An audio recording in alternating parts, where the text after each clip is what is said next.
Yo, it's your boy Rush. I'm in the building, holding it down, promoting my side hustle, Rush Enterprise. If you're in the state of New Jersey, you need armed guards or unarmed guards, just give me a call on my business line, and I'll line it up.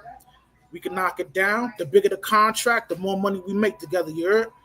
Today I got two special guests with me. I got Micca Popular Culture in the building, along with my right hand man, Chaotic Truth. Salute, salute. Yo, what up, Mika? Yo, I want to start off by What's up? expounding on Carmelo. Hey, what's up? Carmelo Anthony's situation. By him being released from prison. Well, not prison, but released from being held custody for the other football player.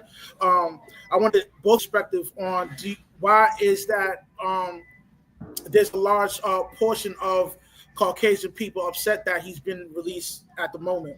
Talk to me. You can go first, Kayada. Go ahead. Salute to you guys.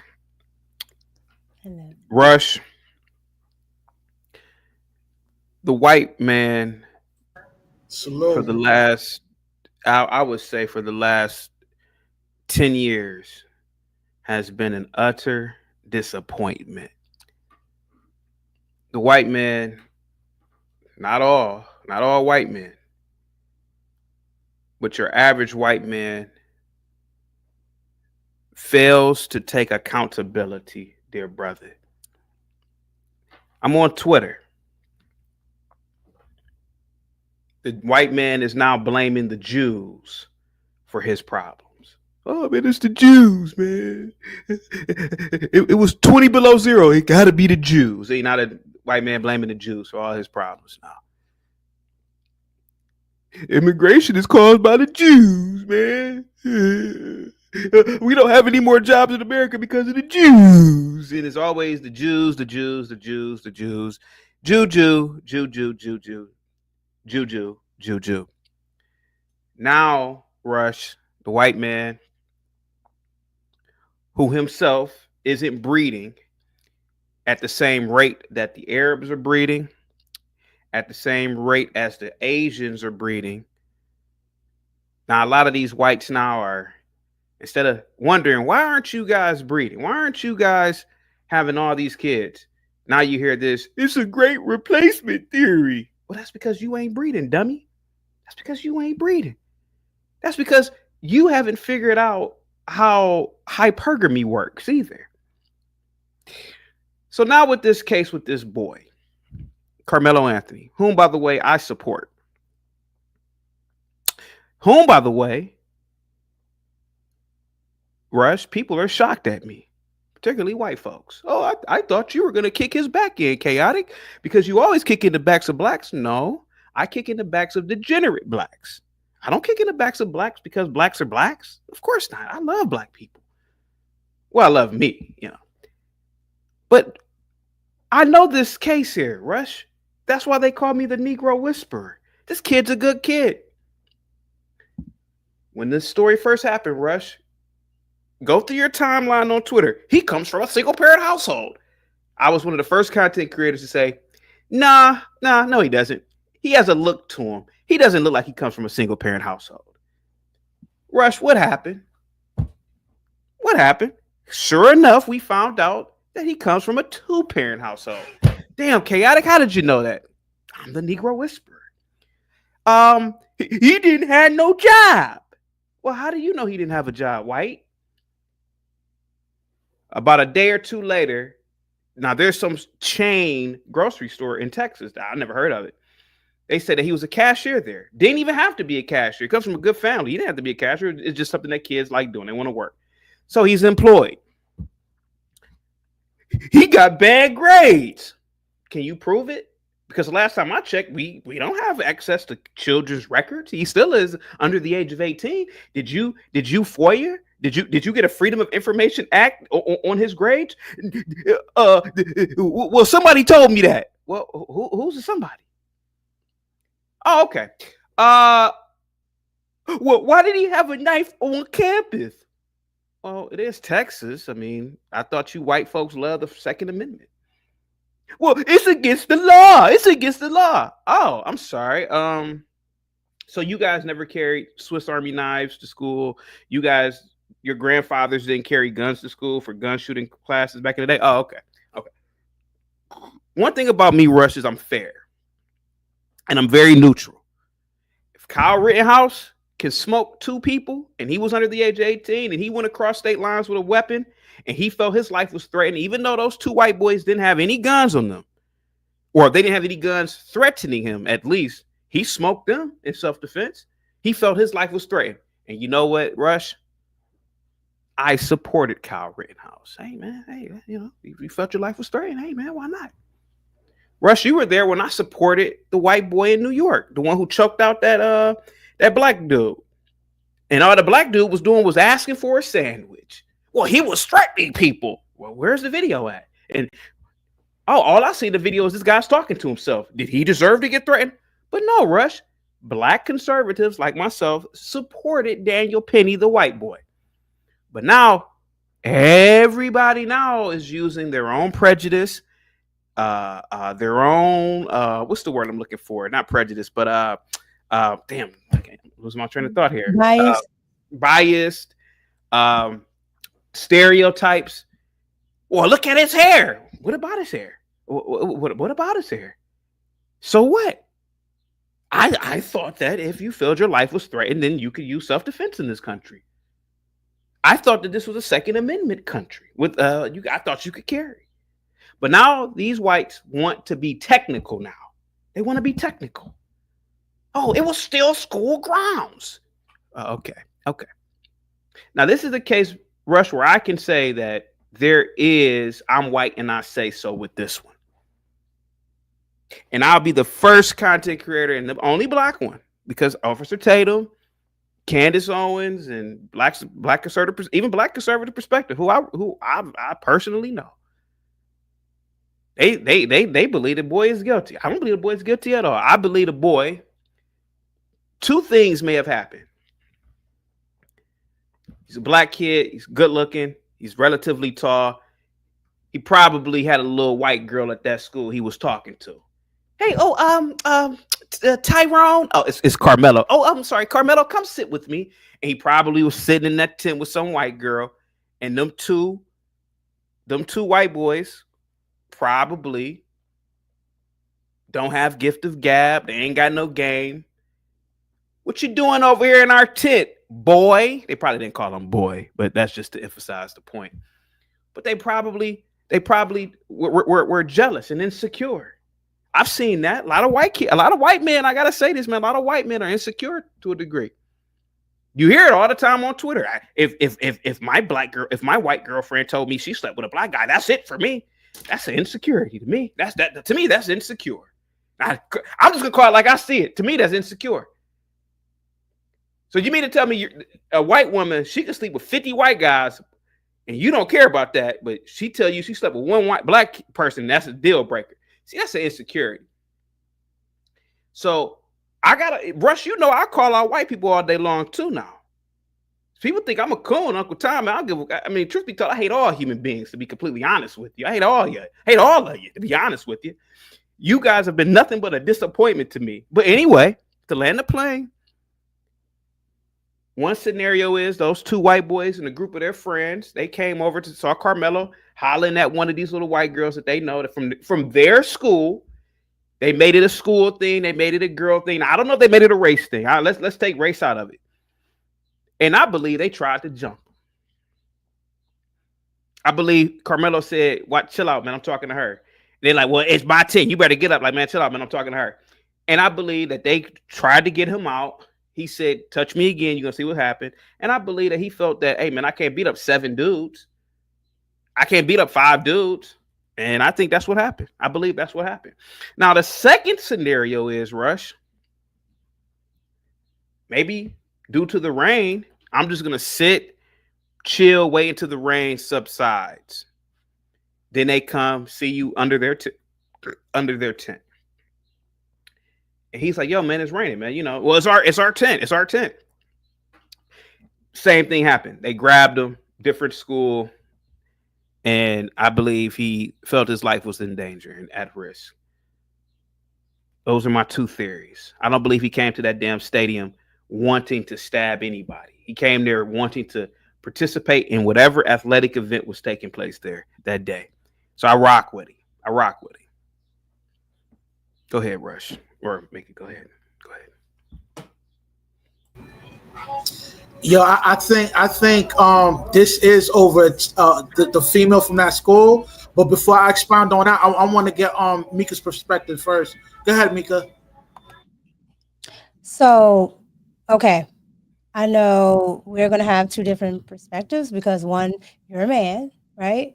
And I'm a woman. That's already noted. But here's the thing. When I listen to everything that happens, I'm a person that likes to do research. So I go and I look things up. I have a lot of friends in high places, so I will ask them to get me stuff that may not be public. But I look at those types of things and I try to formulate an opinion that way because I don't want to use my own bias when it comes to a lot of things because that gets in the way a lot of times. Emotions get in the way a lot of times. And I try to look at things from what they are. When I first heard about the story, it seems as though just from, you know, a woman's perspective, I saw two teenage boys. I didn't see black or white. Just listening to, everything, it sounded like two teenage boys. And from what I know, because I'm not that far removed from high school. So from what I know, and I'm pretty sure others know, in high school, there's all types of things you could be arguing about. That's why I was kind of chuckling when you said the thing about the girls, because that's one of them with boys, right? And high school boys tend to be, dealing with adolescenthood, testosterone, all these things going on, right? On top of peer pressure, all these things. And when you add that with no supervision, nobody there to actually, set a tone to what actually needs to be going on, anything can happen. Now, to me, it sounded like, okay, he went over there, meaning the Metcalf. He went over there to Anthony, and he touched him. Now, whether that's, I don't know what kind of touch, because I don't know. But in my mind, what would ensue would be a fight. So the only thing I have a question about is the knife and how it actually got out there. Was it already out? Did you get yoked up and then you went and got the knife instead? Like, I want to know that information before I actually formulate my own thoughts about it. And right now, I just think it's too much misinformation because there were some things that the Anthony family had to come out and debunk because there were people online on, the quote unquote black side or liberal side saying, oh, well, he knew him and he had been bullying him. And the parents said, my son don't know that man. So I think it's a lot of he say, she say. There's people injecting themselves saying I was there. I want to know what actually happened. And then lastly, from Mr. Anthony's own statements, he said, and usually when people give their first statements, it's the closest to the truth. And even if they're lying, they haven't had time to actually formulate a really good lie that's going to hold up. He said that, it was them two, like them two interacting. So I didn't even put in the other brother or anybody else because he said to the police that it was those two. So from there is what I'm basing, everything I feel on it. So I'm just gonna wait and reserve my judgment. But I never looked at it as a black and white thing, and I don't understand why it got escalated to that point. I do understand because I know media, but just from the surface of it, I don't understand why it would be a black and white thing. It's a black and white thing, Micca, because unfortunately, black and white, particularly black, in my opinion, right, has become a religion in America. I mean, the religiosity around black and whiteness in America is just insane. You know, uh, there might as well just be a church, like a building, a brick and mortar, and like a Tariq Nasheed and like different preachers and pastors that talk about race all day. Because to me, that is the like people's color or skin tone has become the god now. You know. Oh, go ahead. No, Go ahead. I was just Yeah. gonna say Yeah. I totally agree. Yeah. I recently, I'm conservative. I'm a person of color, Mm, and I recently went viral because I was just saying something that I thought that everybody knew, about Barack Obama and immigration, and it became this big thing, and everybody's commenting on on the short, and I'm just like, I don't understand why this is a race thing. He did the same thing yeah. Donald Trump did. Like this is politics, right? And so it seems like you can't have a dissenting voice if you're a person of color. Yeah. Yeah. You can't have a dissenting voice. You can't have a different thought process.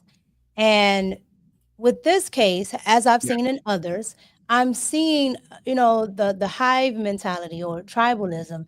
Like you have to be on this side, Yeah. I'm white and I say so. Yeah. Yeah. Yeah. and from a person like me, right? Who grew up in a mixed race family. Are you now? And you say you mixed race. What are you, if you don't mind me asking? Yeah, no worries. So my dad is Cuban and black, Mm, and my mom is Polish and Native American. okay. Um, and so I saw everybody.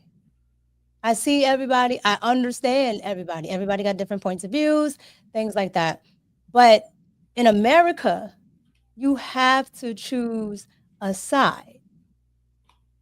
Like it's a line in the sand. And I agreed with you when you were talking about the whole, name calling it Sambo sellout, all this other stuff, right? I get called all of that. I get called you want to represent for the white man, even though the white man is where my family comes from. But okay, Mm, it's just like I look at it through a different lens. So I have a yeah. different thought process about it. But at the end of the day, sometimes things are racial and sometimes they're not. Yeah. And I just hate Yeah. that everything goes there first. Yeah. And I would agree with you. Rush, those two white kids, the brothers, Mhm. they came from a broken home. Did you know that? Yeah, the mom is separated because I think her house got swatted first and then the dad. Mhm. They came from a broken home. What do they say about black boys who come Yo, from I'm broken glad you homes? brought that up. What do they say about black boys that come from broken homes? They're violent. They have feminine energy. They're prone to this. They lack impulse control. I think that's all broken homes. My dad and my granddad always told me, never, don't try not to date men Yeah, from a from broken homes. yeah, and they told you correct. Rush, when I was a kid growing up, and even as an adult, white people have generally been habitual line steppers. Does that make any sense to you, Rush? You know what I mean by that? Does that make any sense? I, I know what you mean. Proceed, man. Give me the Growing up, breakdown, man. no busybodies, nosy, always wanting to control something. Hey, what's going on over here? Hey, I see that you're cutting your grass. I use the T500 lawnmower. I'm like, God damn. I just, why are you talking to me? I just want to mow my grass in peace. They always got to tell you something, which to a degree, I don't mind it 90% of the times.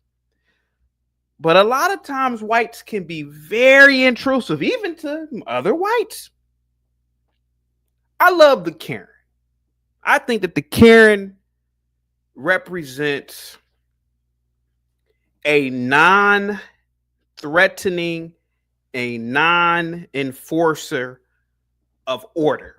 A Karen has more courage than you and me, Rush, as men. I ain't about to go over to a group of niggas in a no-dog park and tell them, hey, man, the sign said you can't have no dogs here. But a Karen will do that. Tell me I'm lying. A Karen will walk over there. It'd be a group of niggas. They got pit bulls, smoking weed. A Karen to say, excuse me, guys. Ooh, the sign says you can't have these dogs here. Now, that's something I respect about the Karen. But because of that, not energy, but because of that ability to manage and control environments, they also do it in the most absurd ways too. Rush, how many times has a white person invaded your space? Nosy, asking you something about something. Plenty of time. Let's be honest about it. I'm like, God, what? What do you want? They feel the need to touch you. They feel the need to invade your space. And that's a part of their culture. I mean, let's be honest about it. They went throughout the world invading the spaces, particularly of black people, brown people, right? So it's in their DNA. It's in their DNA. See, a lot of the whites are getting mad in the chat. Mike from Boston, Bumpkin, they all want the link now. Now, we were talking about math. They wouldn't want the fucking link. But see, now that I'm kicking their backs in, CT, please don't kick our backs in. Well, go watch another motherfucking channel then, nigga. And I rock with them. But they're habitual line steppers. And I'm almost willing to believe those two brothers, that habitual line stepping DNA kicked in, touching them. Hey, man, you got to get up out of here. Touching all over him. He like, yo, what the fuck? Rush, blacks, we don't, now black people, now, some of y'all lack impulse control. But black men really don't touch other black men unless it's like the worst case scenario. It's never like, hey, man, you got to get up out of here, buddy. It's never one of those. You ever notice that? Like, you could be at the bar. It could be 12:50. Bar closed at 1 o'clock.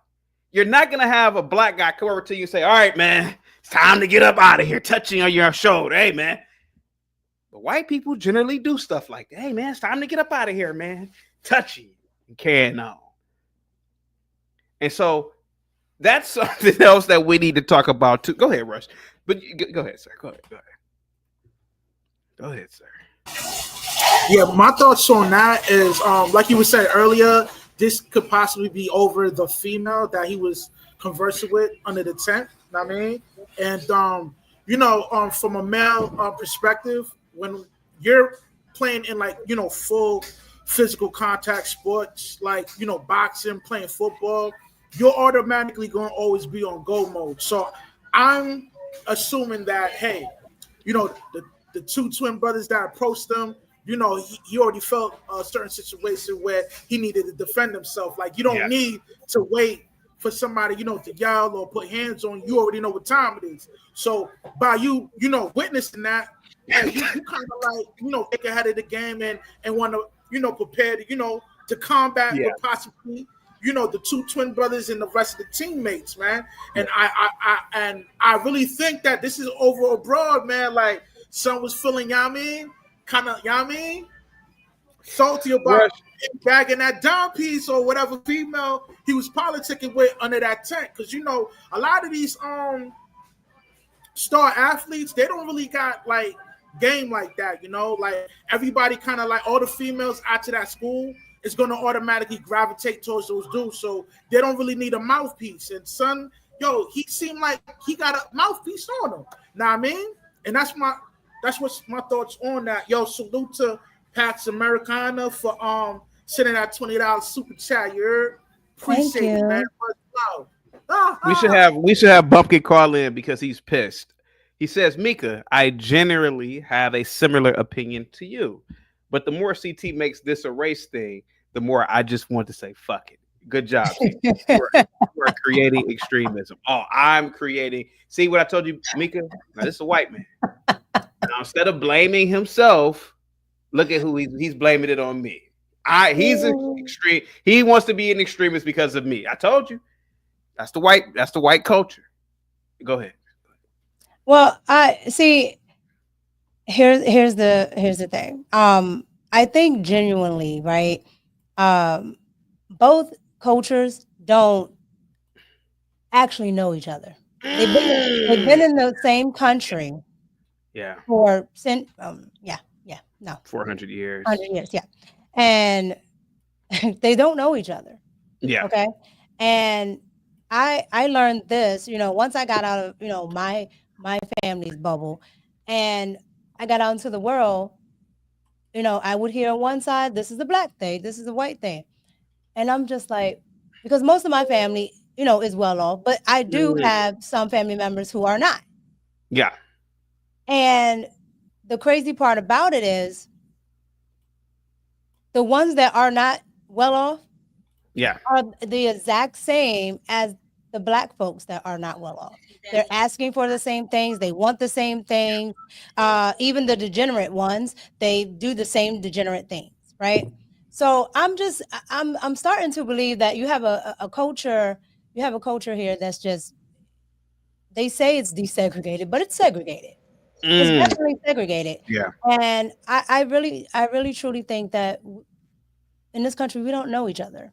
And then so we sit here and we hypothesize about what the other side thinks, what this side thinks, because we only interact when we have to interact, right? And I know America is an experiment, but it's still an experiment, and they haven't figured out how to actually integrate and have one assimilation, because everybody is doing everything. And in Yeah. any culture that I've been to around the world, when you want to actually make a culture, you have to come to terms on one consensus. And in America, I don't see that. I know that's supposed to be one of the beautiful things, which it can be, but it's one of the ugly things about America. Yeah. Because it keeps us from getting on one accord. It's always a fight. It's always a push and pull. Nothing ever gets done. Whether I like somebody's culture or not, I can say they're on one accord. And America is never on that. And so I think there are agents of chaos Yeah. that use that to their advantage every time. And every time I look, it's always black and white. And there's more than just black and white people here. Yeah. But it's always black and white. And I think it's because they both have triggering issues. They Yeah. both have, things in the past that can actually trigger certain types of emotions. Mika, which group between black and white, which of the two is more obsessed with race?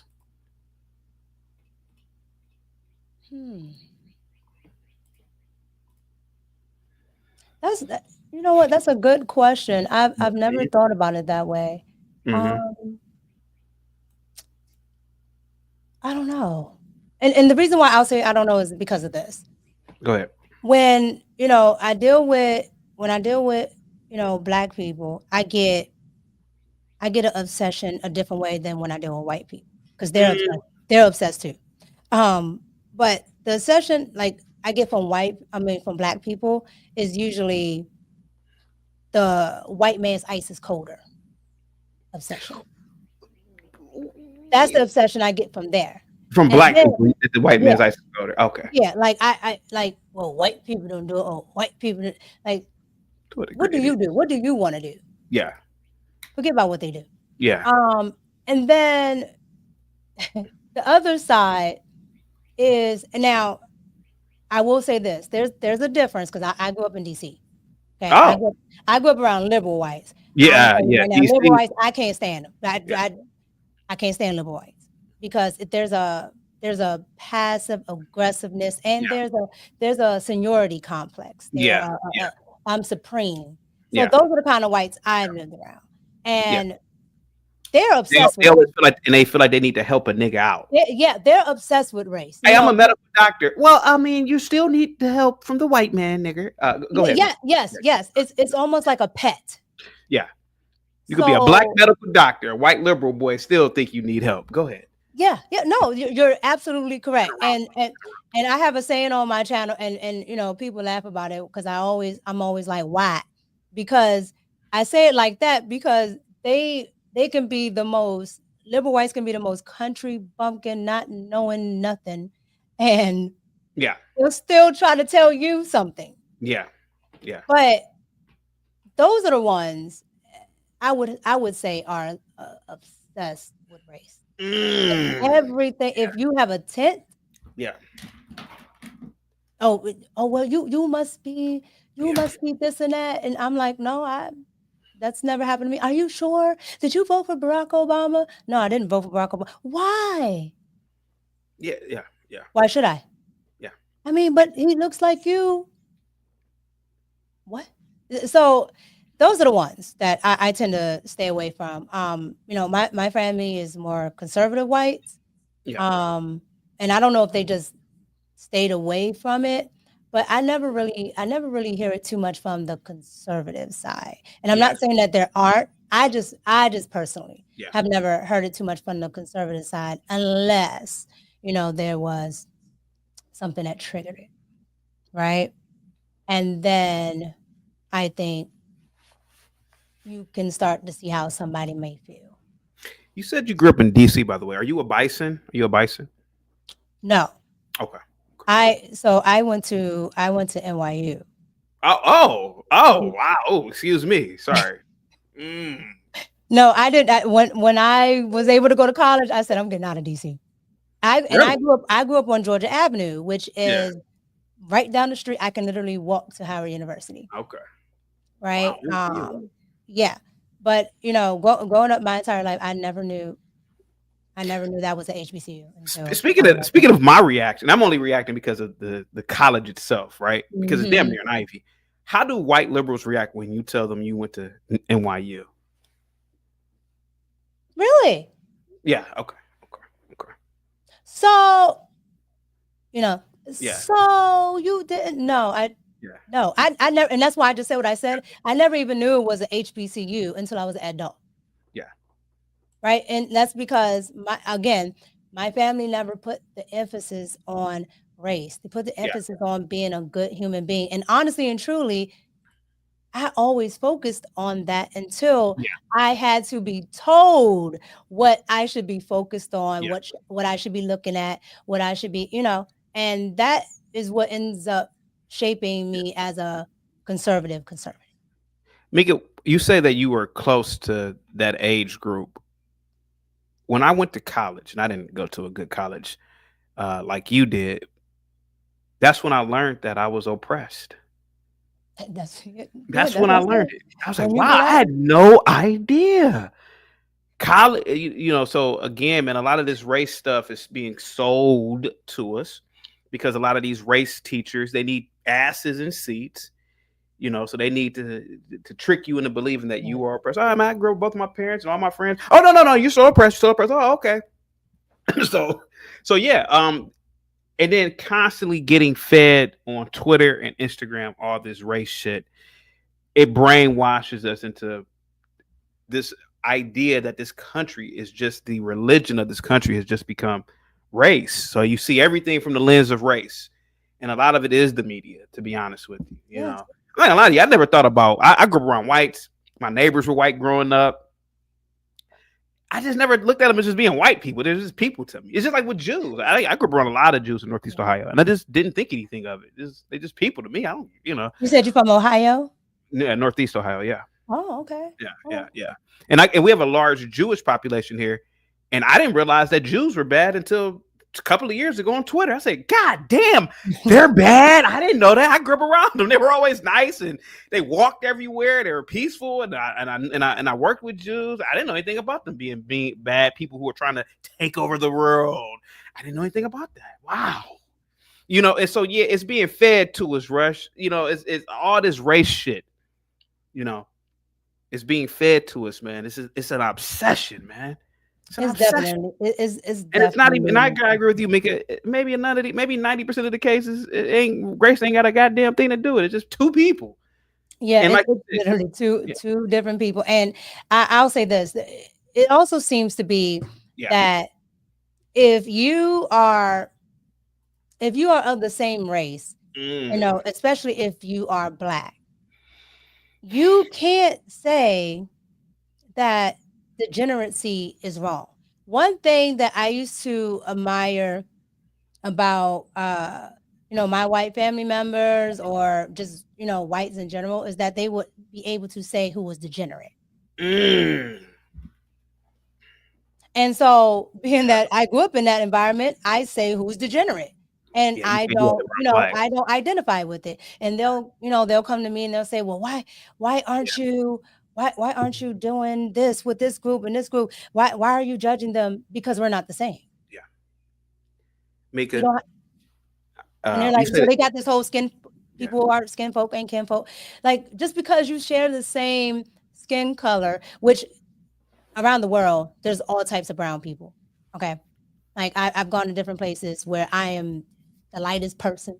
I've gone to places where I am the darkest person. And these are not Black people, right? Can I just want to piggyback, because I got to go to another show. I just want to piggyback off what you said. Are you in your 20s, you said?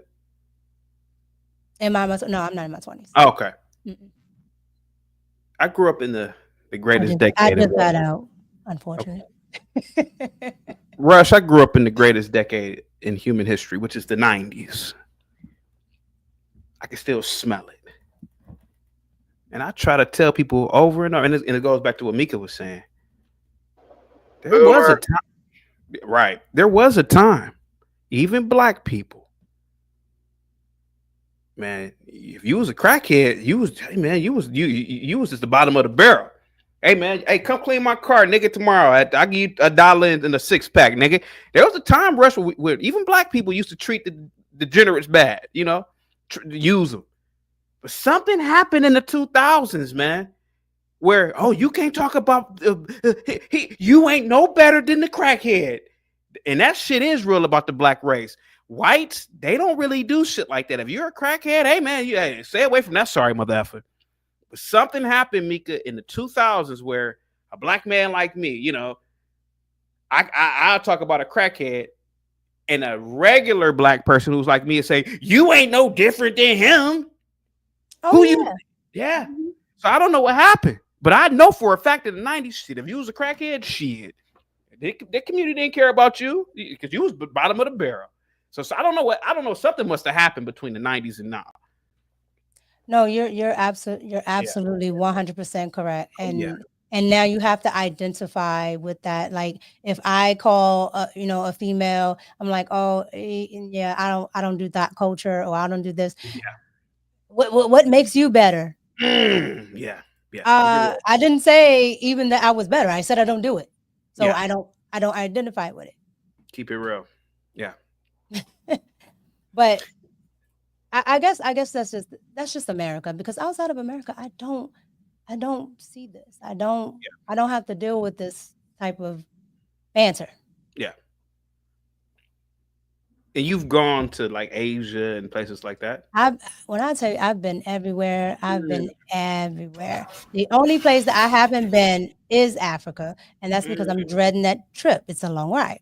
So, but that's the only place that I haven't been. But all the Caribbean, places in Europe, I've been, Middle East, like everywhere. Which country in Africa would you want to go? What your first country if you did? I would love to go to Nigeria.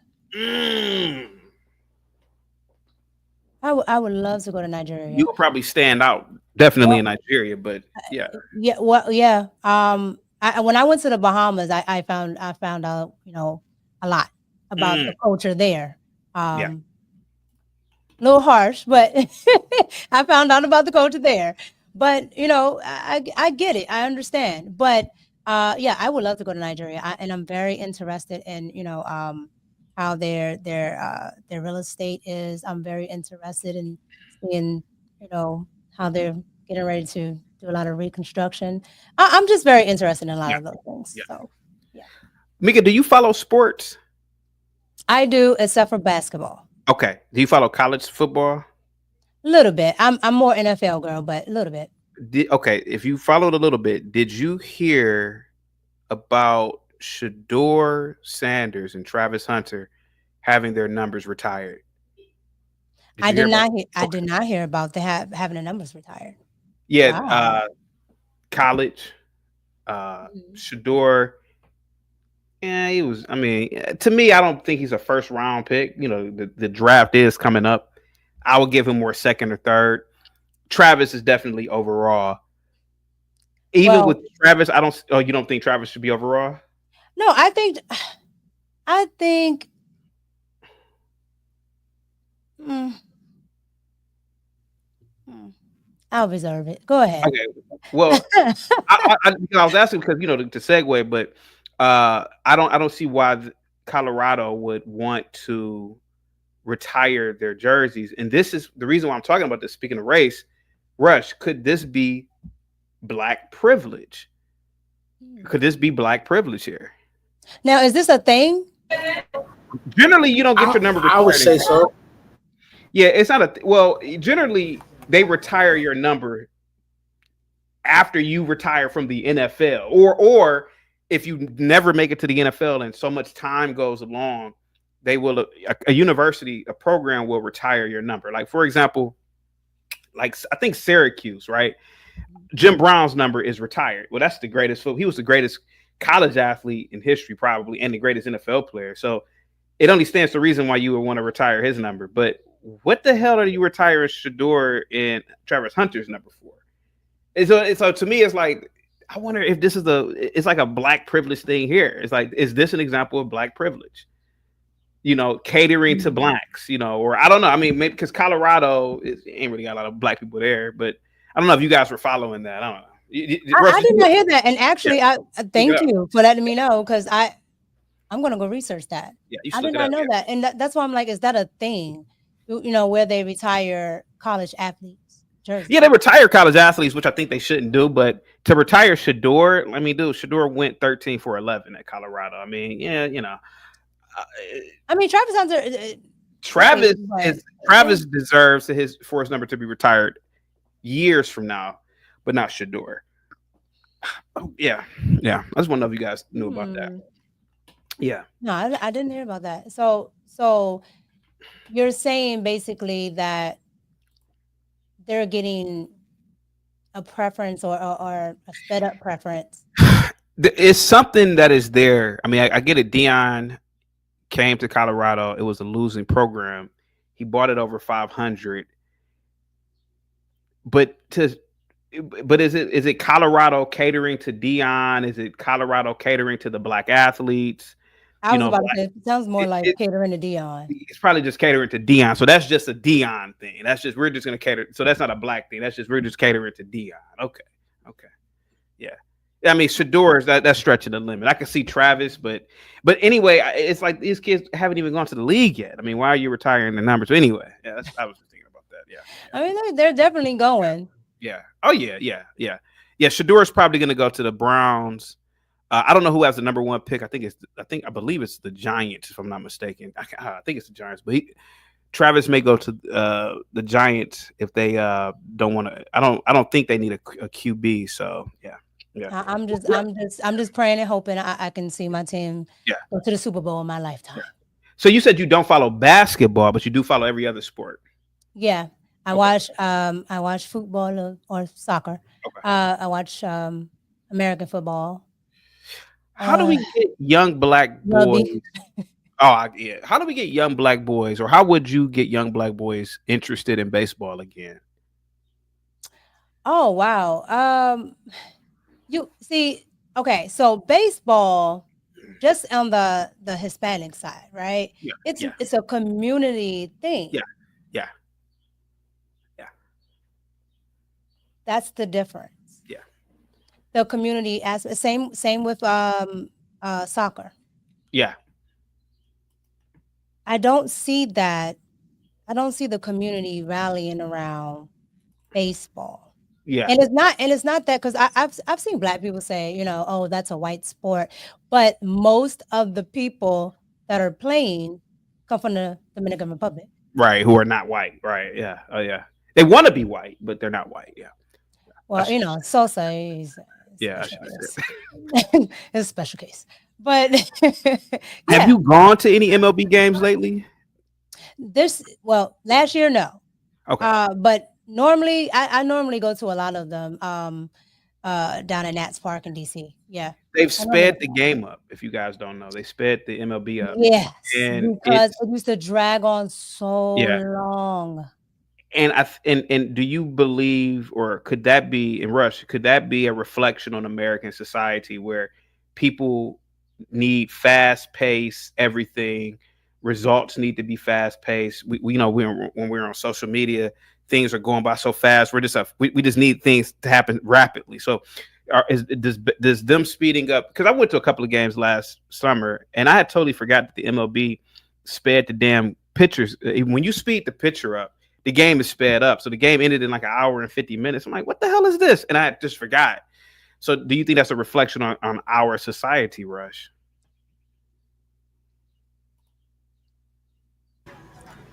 Yeah, I would say so because we're kind of conditioned to get everything microwaved up.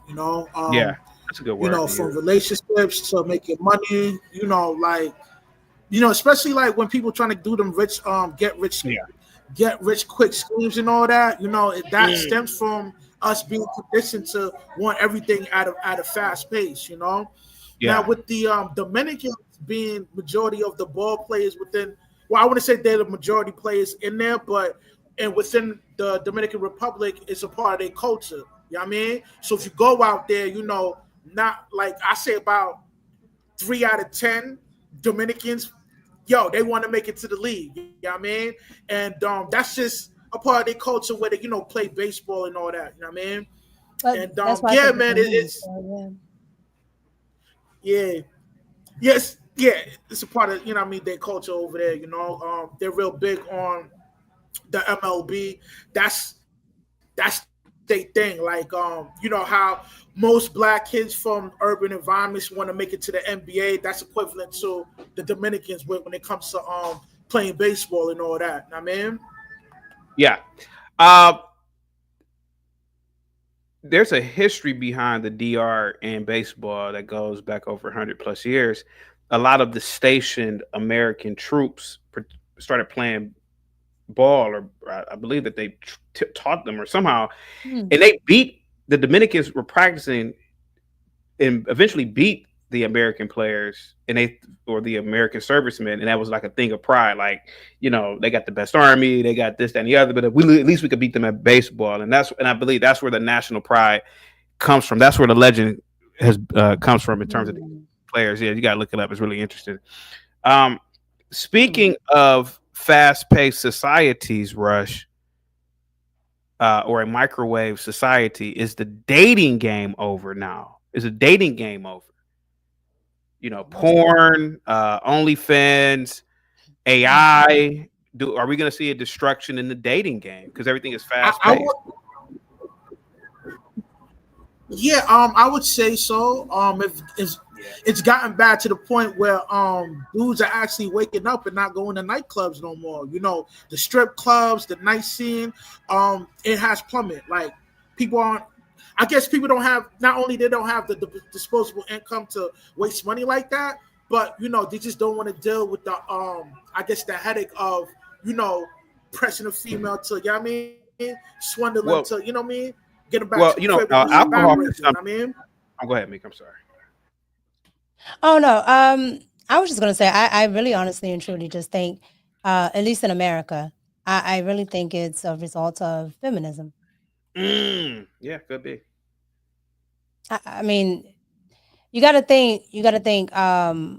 what would naturally come from male and female interaction, you can't really do anymore, between the dumbness of the I don't want to be catcalled, but then I'm upset that nobody approaches me.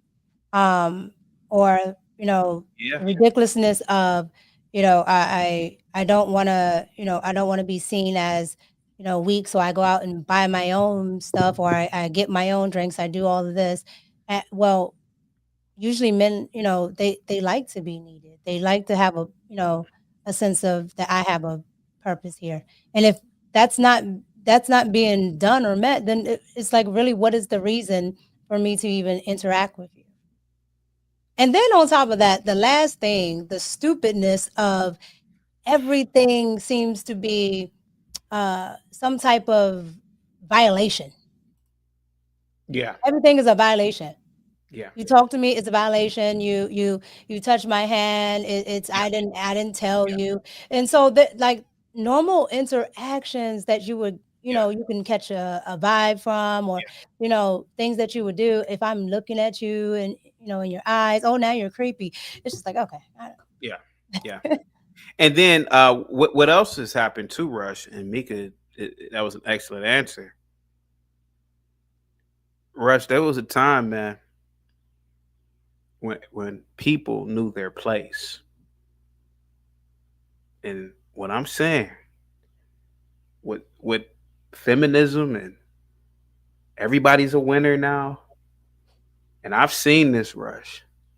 You got girls that look like Precious expecting to get with a high value. I mean, and when I mean high value, I'm talking about a good looking guy, tall, and they are not talking to the quote unquote regular guys, which they should talk to them.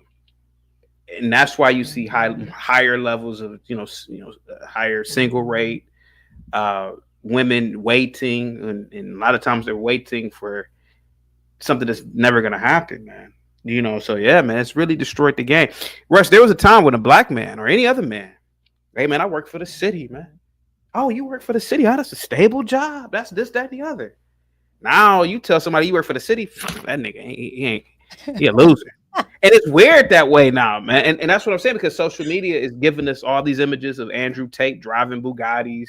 Like, oh yeah, like, and now an ugly girl thinks she can get a dude who's driving a Bugatti. And then a dude like me is say, sweetheart, if a dude is driving a Bugatti and you look like Harriet Tubman, baby, you're not about to get. And so, but now, Rush, people like me and you, we would get canceled. The whole red pill movement is over on YouTube. The last great individual who was a red pill guy, well, the last two are dead now, Kevin Samuels and Coach Red Pill, who was killed in the Ukraine, unfortunately. Uh, but it's over, man. Unfortunately, man, for the dating game. Yeah, yeah. I mean, it goes to your and that was funny. It goes to your point, though.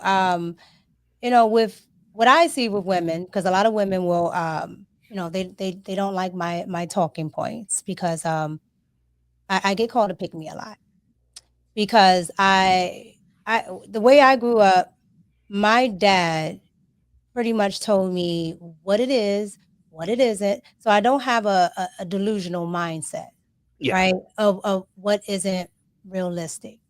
And a lot of women, unfortunately, are not being raised with their fathers, so they don't Mhm. have, the discipline or the structure. And then, a lot of the times your mother, and this is just female nature, your mother, she's trying to give you encouragement and things like that. So you always get told the good stuff. You never get told what you're not. You never get told what you need to work on. So women nowadays, when you have an individual that's only told that they are the best, they are good with this, nothing's wrong with them, you can't expect them to think that they have flaws. Yeah. And then you have all of these movements being supported by, all of these groups. So you have the body positivity movement. Mind you, being high calorie is hazardous to your health, but that's how I get around that algorithm. But they don't want women to put put this in the forefront, because then you have to acknowledge that there's a standard. Then you have to acknowledge that you don't meet the standard. Mika, you are hitting every ball out the park. Rush, Mika, I have to go to another show. Are you guys gonna Rush? Are you good or? Yeah, I'm good. I'm good. Go ahead, do your thing, man. Thank you so much, Mika. Thank you so much, Rush. Yo, yo. All right, cool. I'm gonna pivot on to another question, and I want to get your perspective on what's your thoughts on Trump showing concern with the Supreme Court trying to hinder him from deporting people, back to their countries and all that. Do you think there's a possibility that he will get impeached in this term? Talk to me. Just from deportations? Not only deportations, but other things in that matter. Like for example, the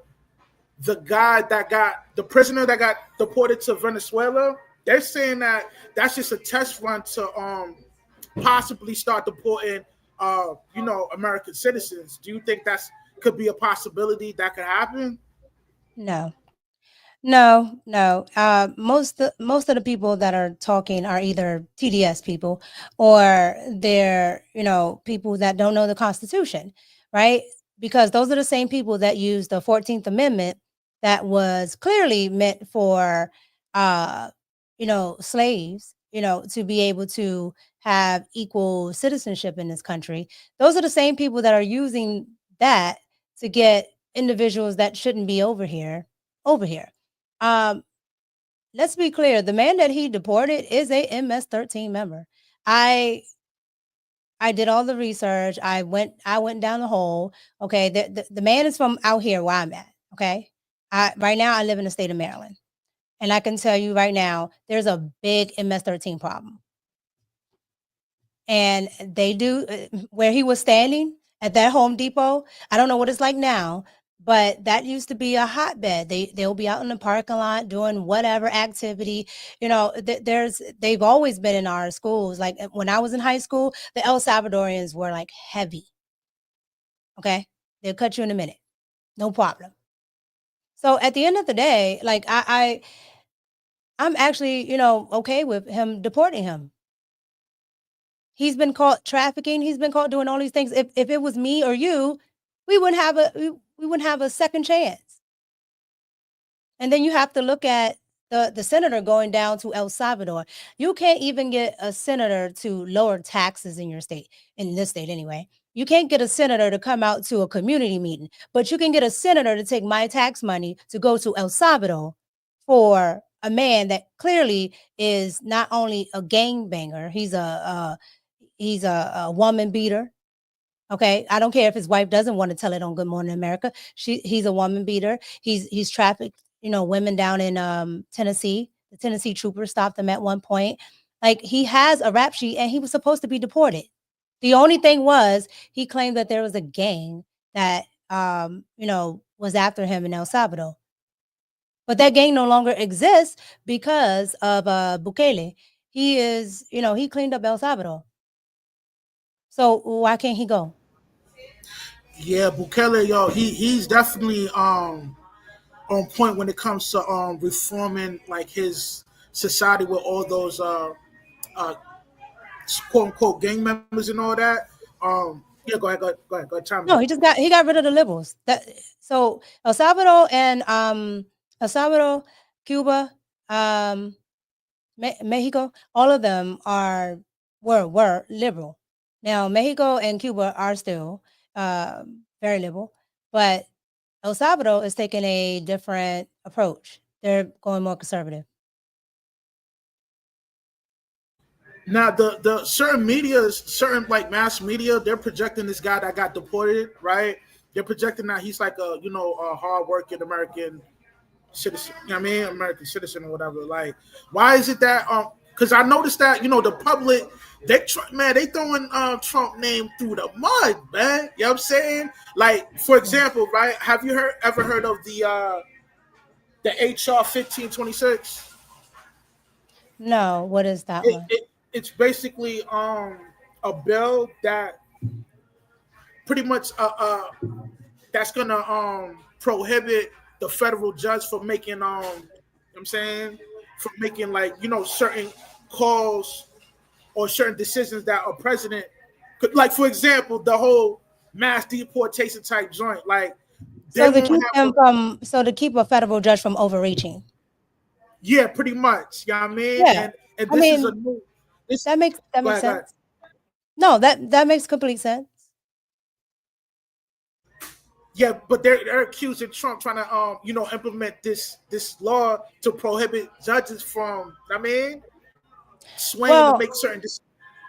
well, federal judges on a district level shouldn't have, they don't have any bearing over certain things, especially foreign policy. Like, that's the president's job. Like, that's his job, right? And they when they enact certain things, they do overreach. Okay, the president can overreach, Congress can overreach, which they have done plenty of times, and the judicial system can do it. So at the end of the day, I understand, but here's the thing: I think President Trump is being strategic. I think he's doing these things to actually get it up to the Supreme Court. Because if you get it up to the Supreme Court, which is the law, the court of the land, right? You get it up to the Supreme Court, whatever the outcome is, now that is the standard. That is what's going to happen. And so he knows he has more of a legal ground on a lot of these issues. So if I can get it, contested, if all these Democrats keep contesting these things and I can get it up to the Supreme Court, there's no back and forth anymore, because this is what's supposed to happen now. The Supreme Court said this, and that's what he's doing. That's why he keeps doing all of these executive orders, and people like, oh, I'm going to push back on it. Okay, now it's going to get sent to the Supreme Court because he's going to appeal it all the way up. It's a strategic move. It's chess. Yeah, I definitely agree with you on that.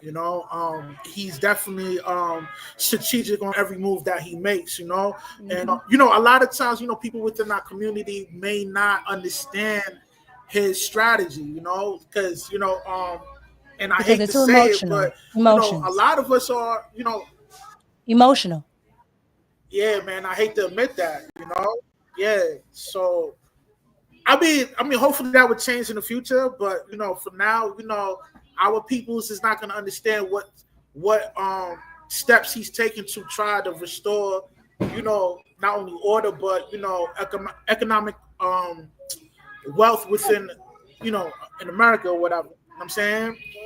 And Well, my second they're question not a for part of you it. was, Go okay, ahead. No, go ahead. Go ahead. I'm sorry. yeah, my next question for you would be like, yo, do you think China got a better infrastructure than in America? Because a lot of raw material comes from China, and due to the fact that we catching smoke and wreck with China, what I mean, them tariffs is going up, and we not be able to get raw material from them. You know what I'm saying? And on top of that, we don't produce no raw material in the States. We get everything, you know what I mean, out from the States. You know what I mean? Like, do you think China got a better infrastructure than America? Because, we kind of fell off of doing hard grunt work, man. Like, the blue collar worker is kind of getting extinct right now, man. The that's the Democrats' fault. So the Democrat has definitely sent so many jobs that were essential to America, everywhere else, right? And they got rich off of doing that. A lot of people like to talk about Bill Clinton and his surplus, but why did he have a surplus? That NAFTA agreement had a lot to do with it, right? And so the thing about it is the blue collar jobs now are pretty much going to be kind of hybrid, automated some or mostly. And so you have to have skilled workers, of course, to have a good society. But then let's talk about China. China, okay, doesn't they don't really do anything other than manufacture, right? They're not taking in anything. They don't take in anything from other places. China only deals with China, right? So there's no way that China would be able to sustain without the United States. United States are the biggest consumers for that very fact of what you were just saying. Right? So Trump understands, even though we lack you know, the capabilities to be self-sufficient right now, we also have a power because we're consumers. And if we're the highest consumers around the globe, you need me to buy your stuff. So you're going to have to come to the table. You're going to have to come to the table, because if you raise your items so high to where the people that consume the most don't even want to consume from you, then where's your market base? Like, where's the people that are going to buy from you? So Trump understands that. Now, China, of course, is one of the world's biggest bullies. So they're going to give a lot of pushback. They have, they have power, so they're going to get pushback. But let's be clear. United States will win in the end. And I guarantee you they'll end up coming to a deal. But through the process, there's going to be a lot of negative ripple effects. Like, us not getting goods from them. You know what I mean? It'll slow up a lot of jobs, and there's going to be a lot of turnovers, man. Like within the why would it slow up a lot of jobs? Why would it slow up a lot of jobs? Because the housing market, right? That'll have a great effect on the housing market, which will hit construction workers from getting their bread. You know what I mean?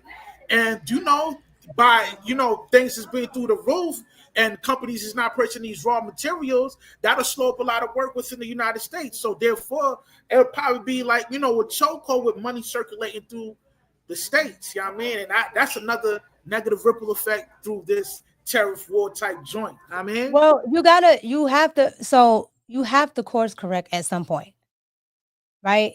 You have to course correct.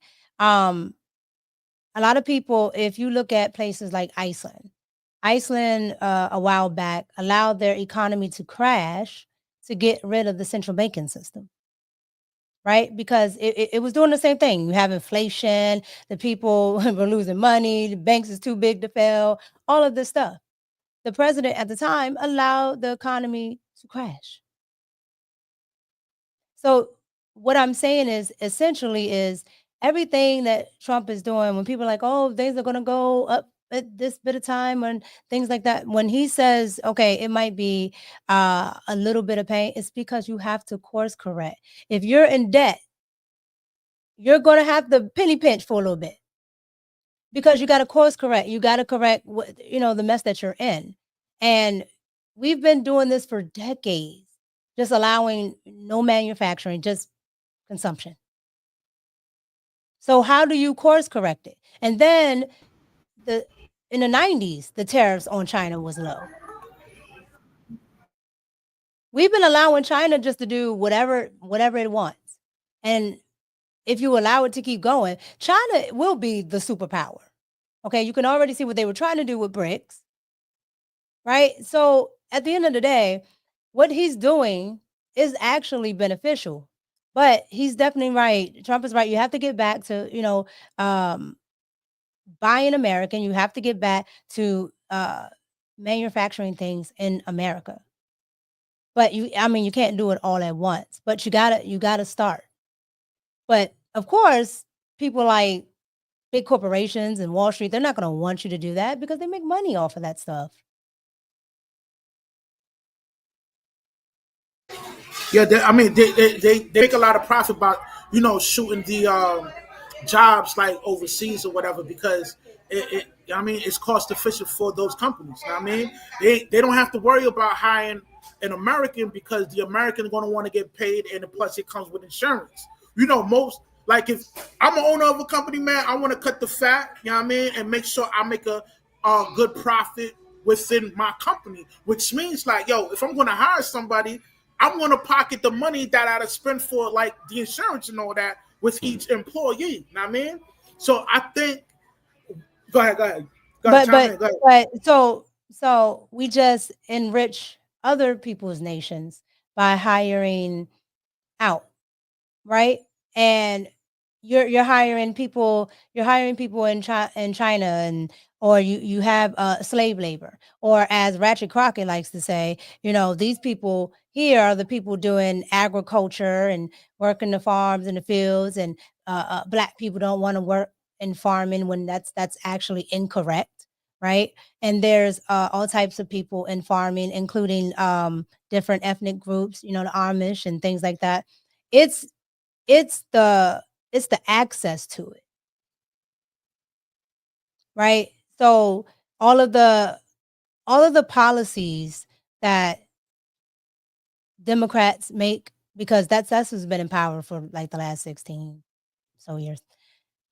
All those policies have made it harder to do a lot of different things in agriculture. Has made it harder in different manufacturing industries. Like, it's too much regulation.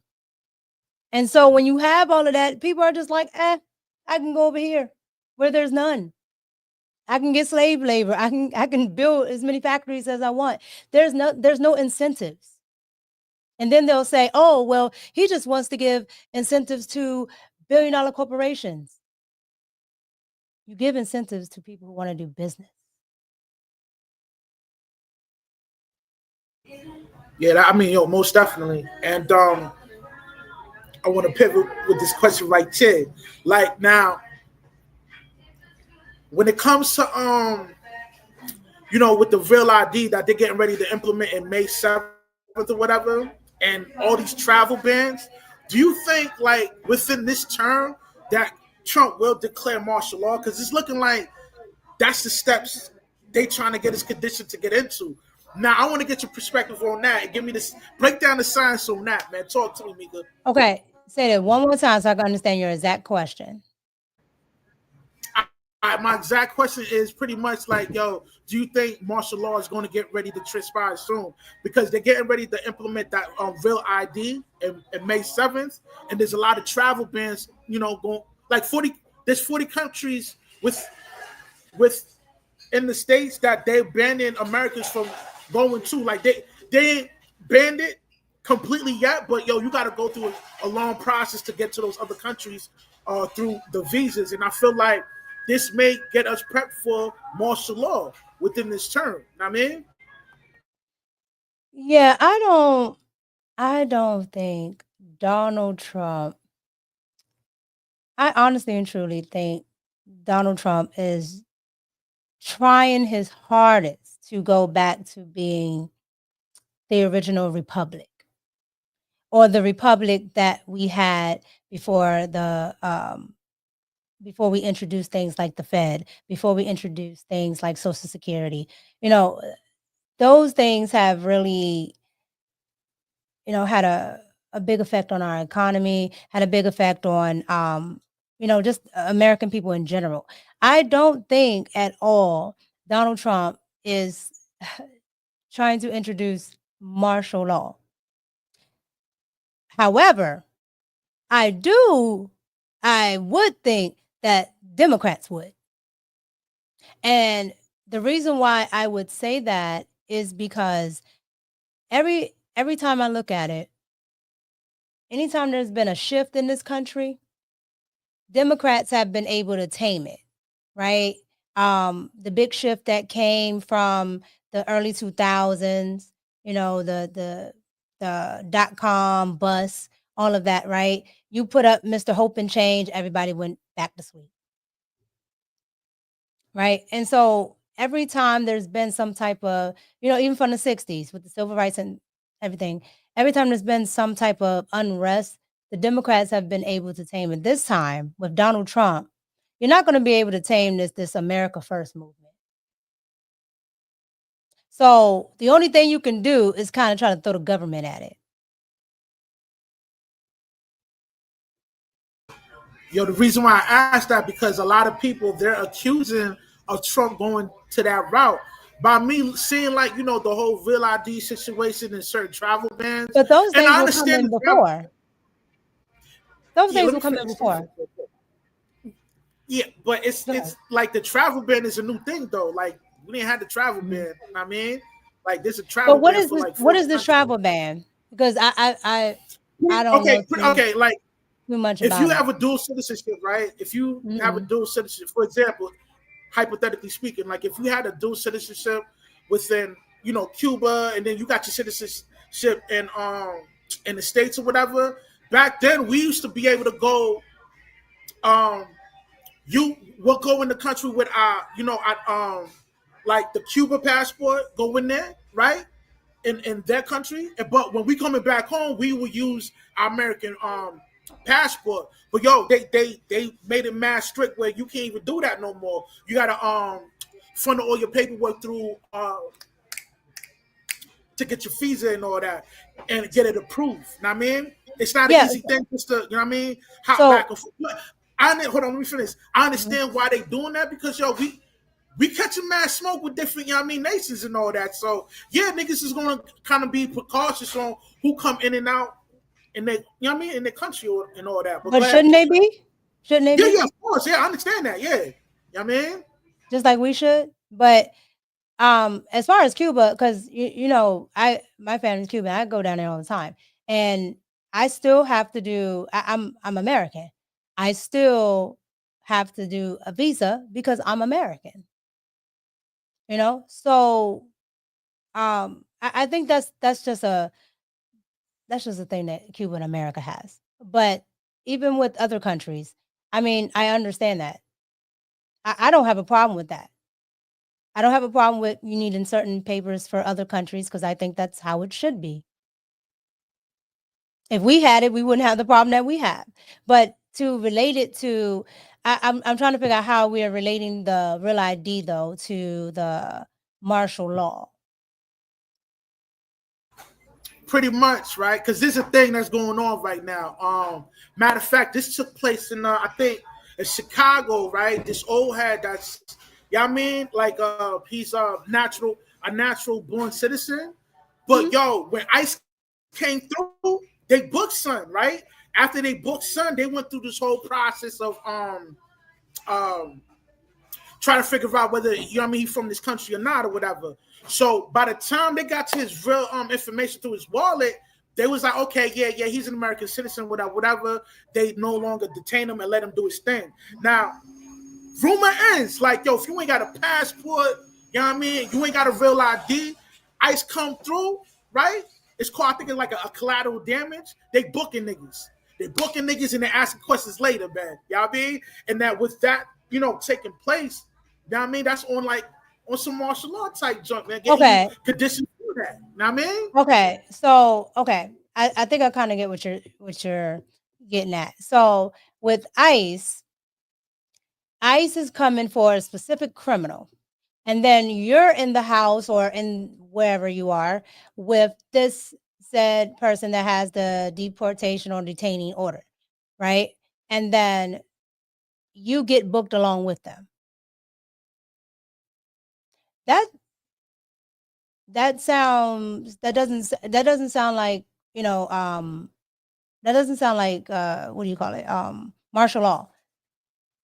Now, if you have Yo, hold so on, let me chime in. Let me chime in. Hold on. okay. Just recently, right, a dude from New York, right, got booked by ICE, but yo, ICE was undercover. You know what I'm saying? And this dude is Okay. a American citizen. What was he doing? He was a that information hasn't come out yet. But even though there was a warrant for this kid, right? I should not be booking this dude. I mean, it It was a should be warrant like, for who? The guy that got booked? I would say ATF, the FBI, yo, that's more understanding. But ICE, why you booking a Deshaun? Y'all mean Deshaun is a descendant of you know, the 14th Amendment, the But slavery joint. I how do you mean, know that? But how do you know that? How do you, okay? So how do we yo, know who Sean? How do we know who Sean is? come on, man, Deshaun, man, yeah, that's a Black American, man. I mean, like he you know what I mean, like, You and know, I, yo, Deshaun and is you know. Okay, so you're saying about the name? It's a Black American. not just the name. I did some reading, so you know what I'm saying, he's from the States. You know what I mean, like he's from here. You know what I mean, He's not like a tether, whatever that. He's an FBA. You know what I'm saying? He's not a Caribbean or black Latino. Like he's black, a black Okay, American. so I would have to. By ICE though, man. I would have to see. I would have to see the actual report because I'm going to tell you what I absolutely. Now, here's the thing. I'm a Trump supporter, but I am not blind to anything that I think is incorrect or done wrong with anybody. Okay, a politician is a politician, and I will call it out.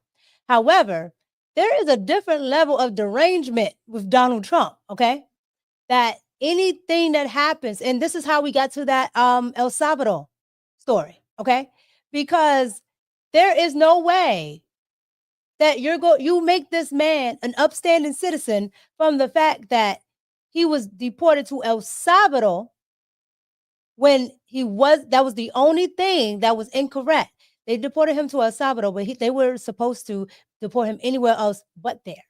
But they skipped that entire thing to the point they have people thinking that this man is just being deported incorrectly. They're even calling it an abduction. And it's like, he went to an immigration judge, and the judge said he's an MS-13, and the judge said he need to go. The judge said he's a danger to the community. His wife said he's a danger to her. So at this point, how do you skip all of that to get to, oh, he got abducted, or as they're calling it, he got disappeared, and he's in El Salvador? It's like, how do we skip those steps? No, we made up. When I say we, I'm saying the liberal media made up their own minds what they were going to report. So with this story that you're talking about, I'm not saying if it's true or not because I haven't read it, right? But I caution when it comes to especially places like New York, okay, because it's very liberal. I lived there for 4+ years. It's very liberal, and anything with Donald Trump is heightened at this point. Everything. Like everything. If that man sneezed, they would be like, see, hey, he said he didn't want to get the cold. He didn't want to get the flu shot. And now look at him. He's sneezing all over the place. Like, it's just, everything is heightened. And you got to be real. You got to have like real good discernment to see through the nonsense that the liberal media is talking about. Because even to the point where he was talking about the MS-13 member the other day at the podium, if you go and watch, MSNBC and NBC decided when he started to talk about his rap sheet, they turned the volume down and went back to the commentator. I'm like, wait. Since when do you do that? Since when? It's because they have a certain agenda that they want to push. And it just is what it is. So you got to be able to, to see through all that. So that's why I say I have to see all of the facts. Because I can tell you right now, Donald Trump has been the only person and the only politician that's actually told the truth about America for Black people.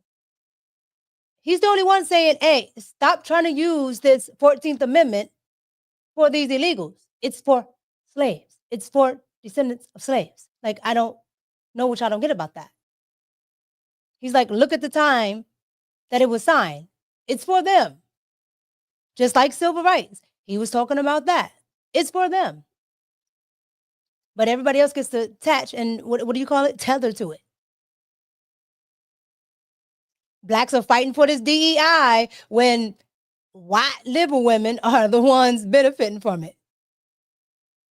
Because they use Black people for everything that they want to do. The liberals, they use it all the time, and that's why I love that quote from Malcolm X: "The liberal is the worst kind of politician, and is the worst to a Black person."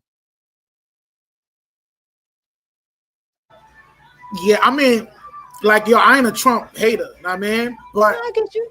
It's just, you don't even have to like Trump. I don't even. I don't mind. Scratching my head like, yo, if they book it, I don't even mind that. Yeah. So you gotta start thinking like, yo, if it starts like that, then obviously it's gonna trickle down to the rest of the rest of us. Know what I mean? But I, I'm I not. I'm not accusing of Trump. You know what I mean? You know what I No, mean? I know. I'm not saying you. Yeah. I'm saying they disseminate things to the people, right? Knowing that we're in a time where everything is quote unquote heightened. So you tell a story like that, everybody is on edge, right? That's what they're trying to, like I said, that's what they're trying to do with the MS-13 story. They're trying to say, oh, well, if they can take him without due process, what do you think they're going to do to you? He's an illegal immigrant. He's an illegal And pretty immigrant. much that's the excuse that they're using to. You know what I mean, He's an create illegal this immigrant. narrative. Yeah, yeah. Like you came here illegally and you didn't even keep your head down. You came here and you just chaos the entire time. Because I do know people that have come here illegally, but have worked towards to actually, gaining citizenship. But when you come here and you just create chaos for the last 12 years, what am I supposed to think? You're an upstanding citizen? No. Yeah, I mean that's just my thoughts on that. It got me thinking a little bit. You know what I mean, like, are we headed towards that direction, like becoming a militarized country? You know what I mean, because when I did a lot of traveling myself. When you go to certain, these countries out there, it's not regular police be at the airport. It be them boys from the army holding them. Holding them sticks out there, man. You know what I mean, and some people are accusing, not me, but a lot of people on TikTok are accusing Trump, you know, uh, emulating and copying the style of, Putin and son from North Korea. Shang, what's his name? Kim Che Young? Yeah, I'm Kim butchering Jong the Un. name. Kim Jong Un. Yeah, Kim Mhm. Jong Un. Yeah, Mhm. yeah. Like they're kind of Meanwhile, doing meanwhile, that. Yeah. meanwhile, the liberals support dictators like the one in Venezuela. Meanwhile, liberals support old dictators because they like to bring up, Hitler, but they never talk about Stalin because that's who they like. Stalin murdered millions, all in the name of liberalism, but they never talk about that. And they revere this man. Okay, and and and and if you look at it, everybody that the liberals revere are always. So, I mean, if we really want to talk about Nazis, the very person that has set forth the plan for abortions and Planned Parenthood, that's right in line with what she was. When the Americans brought all of those Nazi scientists over here,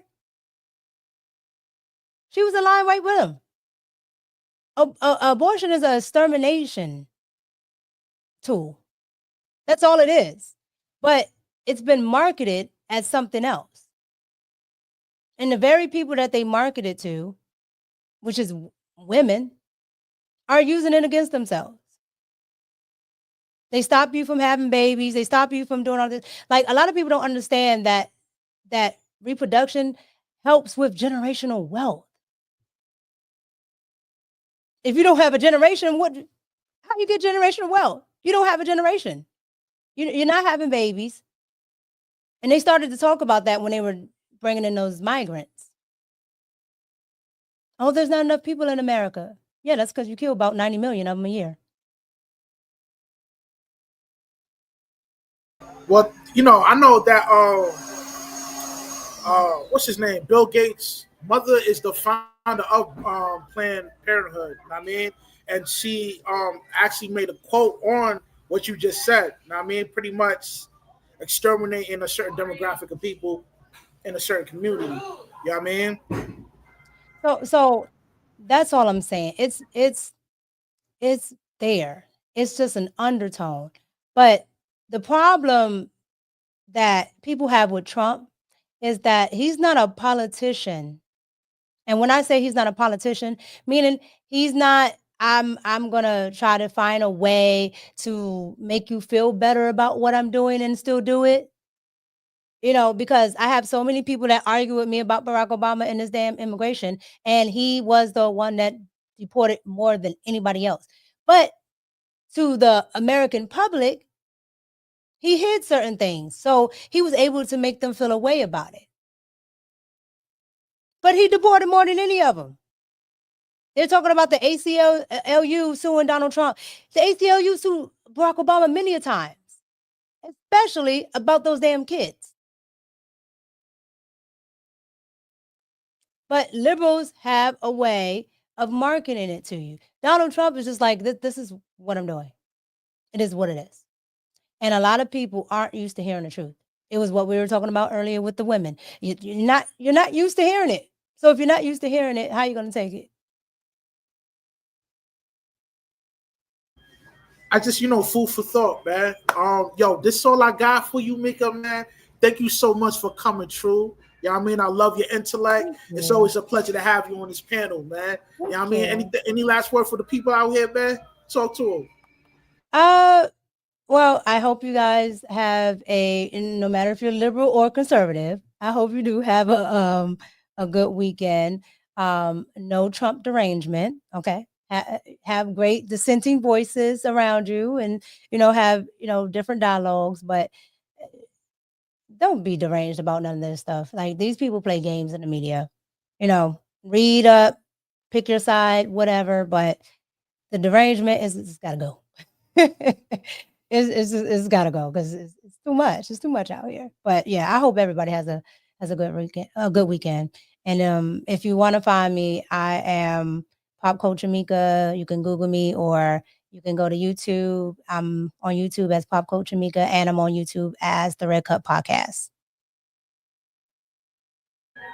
Yo, thanks again, Micca, man. Yo, this show's officially over. Your boy Russ getting ready to sign out. Seek wisdom, practice humility, and always remain sucker free. You heard? I'm out. One. Later, Micca.